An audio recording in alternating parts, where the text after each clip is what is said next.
প্রথম সেন্টেন্সটা দেখেন যে আমি জানি, এটার ইংলিশটা হবে আই নো। কোনো কিছু জানা মানে হলো নো, এটা হলো প্রেজেন্ট ইনডিফিনিট টেন্স। সেখানে সাবজেক্টের পরে আপনি ভার্বের প্রেজেন্ট ফর্ম দিবেন। আর সাবজেক্ট যদি থার্ড পারসন সিঙ্গুলার হয় তাহলে ভার্বের সাথে অ্যাজ বা ইয়ে যুক্ত হবে। তাহলে আমি জানি, সে জানে, আই নো। আর সে জানে, এখানে সে যেহেতু থার্ড পারসন সিঙ্গুলার বলতে হবে যে হি নোজ। হি নোজ, সে জানে, হি নোজ।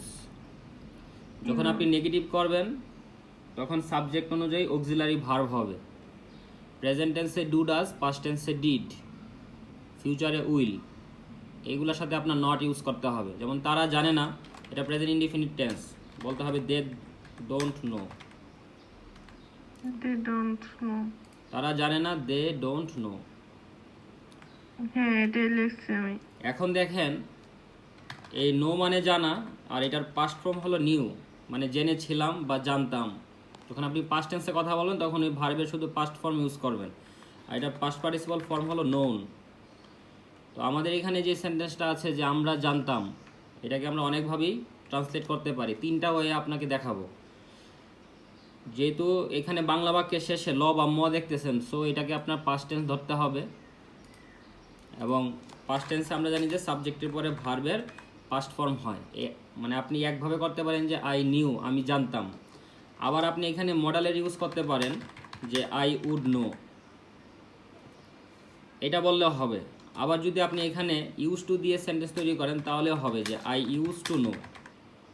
এই তিনটার যে কোনো একটা বললেই আপনার এই সেন্টেন্সের ইংলিশ হয়ে যাবে যে আমরা জানতাম। যেহেতু এখানে আমরা আছে, তো এখানে আমরা উই দিয়ে দিলাম, যে we would know, we knew, অথবা উই ইউজ টু নো। আপনি তিনটার যে কোনো একটা ইউজ করতে হবে। এইখানে যখন আপনি উড ইউজ করবেন অথবা ইউজ টু ইউজ করবেন, তখন আপনার এই যে ভার্বের বেস ফর্ম দিতে হবে, কারণ এটা দিয়ে আপনার পাস্ট ফর্ম মানে পাস্ট টেন্স নির্দেশ করবে, উড অথবা ইউজ টু। আর যদি আপনি সরাসরি ভার্বের মানে সাবজেক্টের পরে ভার্বের পাস্ট ফর্ম ইউজ করেন তাহলে তো আর সেখানে উডও হবে না, ইউজ টুও হবে না। সরাসরি আমরা জানতাম, উই নিউ। বর্তমানে জানি, আই নো। অতীতে জেনেছিলাম বা জানতাম, আই নিউ। বুঝতে পারছেন? জি ভাইয়া। যখন আমরা ভবিষ্যতে ট্রান্সলেট করব, যেমন তুমি জানবে, এখানে বাংলা বাক্যের শেষে ব দেখে আমরা বুঝতে পারতেছি যে এটা হলো ভবিষ্যতের কোনো একটা কথা, যে তুমি জানবে। তো এখানে আমাদের উইল আনতে হবে, ইউ উইল নো। তুমি জানবে, ইউ উইল নো। পরেরটা দেখেন যে আপনি কি কিছুই জানেন না, এটা হলো প্রেজেন্ট ইনডিফিনিট টেন্সের একটা প্রশ্ন। সো এখানে আমরা ডু অথবা ডাজ দিয়ে প্রশ্ন করব। সাবজেক্ট যেহেতু ইউ, ইউ মানে আপনি, সেখানে ডু দিয়ে ভাইয়া, প্রশ্ন হবে। আমরা আমরা জানতাম, এটা কি হইলো? আমরা জানতাম হয়েছে we we knew, know. We knew অথবা উই উড নো অথবা উই ইউজ টু নো, এই তিনটার যে কোনো একটা। এখানে যে তিনটা আমি লিখে দিয়েছি, এই তিনটা থেকে যে কোনো একটা বললেই হবে। জানতাম তো এটা অতীত। অতীত আমরা এখানে সরাসরি ভার্বের পাস্ট ফর্ম ইউজ করতে পারবো। যেমন এখানে এই যে নিউ, নিউ হলো আমাদের ভার্বের পাস্ট ফর্ম, নো এর পাস্ট ফর্ম হলো নিউ। বুঝতে পারছেন? জি ভাইয়া। আবার আমরা যদি এখানে মডেলের ইউজ করি তখন আমরা বলতে পারবো যে উই উড নো, আমরা জানতাম, অথবা উই ইউজ টু নো। তো এটা দেখেন যে আপনি কি কিছুই জানেন না, এটা হলো প্রেজেন্ট ইনডিফিনিট টেন্সের একটা ইন্টারোগেটিভ সেন্টেন্স। যেহেতু এখানে নেগেটিভ বলতেছে, সো এখানে ডু এর সাথে আপনার নট ইউজ করতে হবে। ডোন্ট ইউ নো এনিথিং, এটা কি লিখছেন? না, এটা লেখি নাই। ডোন্ট ইউ নো এনিথিং, আপনি কি কিছুই জানেন না। এটা কিভাবে আসলো দেখেন, যে সে জানে যদি বলি তাহলে বলতে হয় যে হি নোজ। নেগেটিভ যখন করব, হি ডাজেন্ট নো।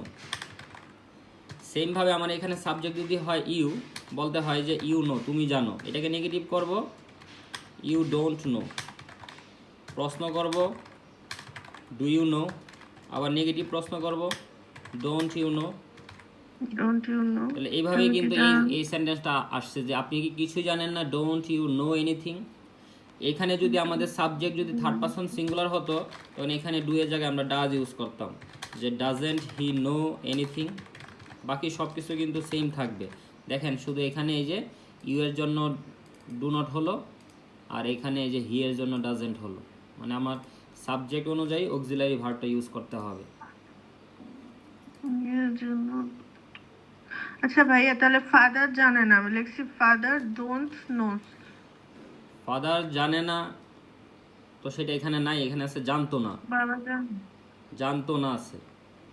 আপনি যদি হুম। বলেন যে জানে না, তাহলে বলতে হবে যে ফাদার ডাজেন্ট নো, কারণ ফাদার হলো থার্ড পারসন সিঙ্গুলার, আর এই সেন্টেন্সটা হলো পাস্ট টেন্স, যে বাবা জানতো না, তখন বলতে হবে যে father didn't no. Didn't know. হ্যাঁ, এই সেন্টেন্সটাকে আমরা ওই যে উপরে যেভাবে পাস্ট টেন্স একটা সেন্টেন্সকে তিনভাবে ট্রান্সলেট করলাম, এই যে দেখেন যে we knew, we would know, we use to know, এই সেন্টেন্সটাকে আমরা তিনভাবে ট্রান্সলেট করতে পারবো। যেমন দেখেন যে বাবা জানতো না, ফাদার ডিডেন্ট নো, এটা হলো একভাবে। আরেকবার বলতে পারি যে যে ফাদার উডেন্ট নো, মানে উডের সাথে নট ইউজ করবো, উডেন্ট নো। অথবা বলতে পারি যে father father didn't use to know. এই তিনভাবেই বলতে পারি, আপনার যেভাবে খুশি, মানে তিনটা দিয়েই পাস্ট টেন্স বোঝাচ্ছে, আপনি যেভাবে বলে সন্তুষ্ট আর কি। যেমন বাবা জানতো না, father didn't know, father wouldn't know, father didn't use to know. আর যদি আপনি প্রেজেন্ট টেন্সে বলেন যে বাবা জানে না, তখন বলতে হবে যে ফাদার ডাজেন্ট নো। বাবা জানে না, ফাদার ডাজেন্ট নো। মা জানে না, মাদার ডাজেন্ট নো। কারণ ফাদার বা মাদার এগুলো হলো থার্ড পারসন জানতো সিঙ্গুলার। না, তাহলে ডিডেন্ট নো, এই যে didn't know. Past tense, didn't অথবা উডেন্ট অথবা ডিডেন্ট ইউজ টু নো, তিনটার যে কোনো একটা। আর এই দুইটা তো প্রেজেন্ট টেন্স, বর্তমানে, যে বাবা জানে না, মা জানে না। তারপরে দেখেন যে আমরা তাকে জানাইনি, এটা হলো পাস্ট টেন্সের একটা নেগেটিভ সেন্টেন্স, যে আমরা তাকে জানাইনি, অতীতে জানিয়েছিলাম না। তাহলে যে উই ডিডেন্ট, এখানে আবার দেখেন যে নিজে জানা, এটাকে আপনার ক্লিয়ার করতে হবে যে কোনো কিছু যদি আপনি নিজে জানেন, সেটার মানে হলো নো। নো মানে নিজে জানা। আর ইনফর্ম, সেটার মানে হলো যে অন্যকে জানানো। বুঝতে পারছেন? তাহলে এটা হবে আমরা তাকে জানাই নেই। We didn't inform them. We didn't inform এখানে যেহেতু বলছে তাকে, সো এখানে হিম হবে, যে উই ডিডেন্ট ইনফর্ম হিম, আমরা তাকে জানাইনি। উই মানে আমরা, হিম মানে তাকে, জানাইনি অতীতে, didn't inform, we didn't inform him. দেখেন সবগুলাতেই আপনার ছিল নো, কারণ সেখানে সাবজেক্ট নিজে জানতেছে। যখন আপনি একটা জিনিস নিজে জানবেন, তখন সেখানে হবে নো, আর যখন আপনি অন্য কাউকে জানাবেন, তখন সেখানে হবে ইনফর্ম। বুঝতে পারছি। পরের সেন্টেন্সটা দেখেন যে সে কখন জানবে, সো এটা হলো ফিউচার টেন্সের একটা ট্রান্সলেট, যে সে কখন জানবে, হোয়েন উইল হি নো। সে কখন জানবে, when will he know. When will he know? সে কখন জানবে? When উইল হি নো, এটা সিম্পল সেন্টেন্সটা হলো যেমন সে জানবে, হি উইল নো। আমরা বলি না যে সে ঘটনাটা জানবে বা শুনবে, he will know the matter. তাহলে এখান থেকে দেখেন আমরা শুধু এই উইলটাকে সাবজেক্টের আগে নিয়ে যাব, আর ডাব্লিউএস ওয়ার্ডের যদি কোনো মিনিং এখানে থাকে, তখন সেই ডাব্লিউএস ওয়ার্ডটা সেন্টেন্সের সবার প্রথমে ব্যবহৃত হবে। যেহেতু আছে এখানে কখন জানবে, কখন মানে হোয়েন, সেখানে হোয়েন দিতে হবে সবার আগে, যে সে কখন জানবে, হোয়েন উইল হি নো। আপনি কখন জানবেন, হোয়েন উইল ইউ নো। সেমভাবে সেন্টেন্স হবে যে হোয়েন উইল ইউ নো। তারা কখন জানবে, হোয়েন উইল দে নো। মানে একটা পারলে সবগুলোই পারা যায়। পরের সেন্টেন্সটা দেখেন যে তারা কি জানে, এটা প্রেজেন্ট ইনডিফিনিট টেন্স একটা ট্রান্সলেট। সো কি মানে হোয়াট ডু দে নো। তুমি কি জানো, হোয়াট ডু ইউ নো। তারা কি জানে, আমি লিখছি কি লেখছেন? দেয়ার নোজ। না না না, হয় না আমার। এটা তো আপনার একটা প্রশ্নবোধক সেন্টেন্স। তারা মানে দে, যেমন দেখেন তারা জানে, দে নো। এটাকে যখন আপনি প্রশ্ন করবেন, তখন অক্সিলারি ভার্ব ডু অথবা ডাজ আনতে হবে। তাহলে দে যেহেতু প্লুরাল, এখানে ডু হবে অক্সিলারি ভার্ব, তাহলে ডু দে নো। এখন এই ডাব্লিউএস ওয়ার্ড যুক্ত করতে হবে, যে হোয়াট ডু দে নো, তারা কি জানে। তুমি কি জানো, হোয়াট ডু ইউ নো। আমি কি জানি, হোয়াট ডু আই নো। সে কি জানে, এখানে তখন ডাজ চলে আসবে, হোয়াট ডাজ হি নো।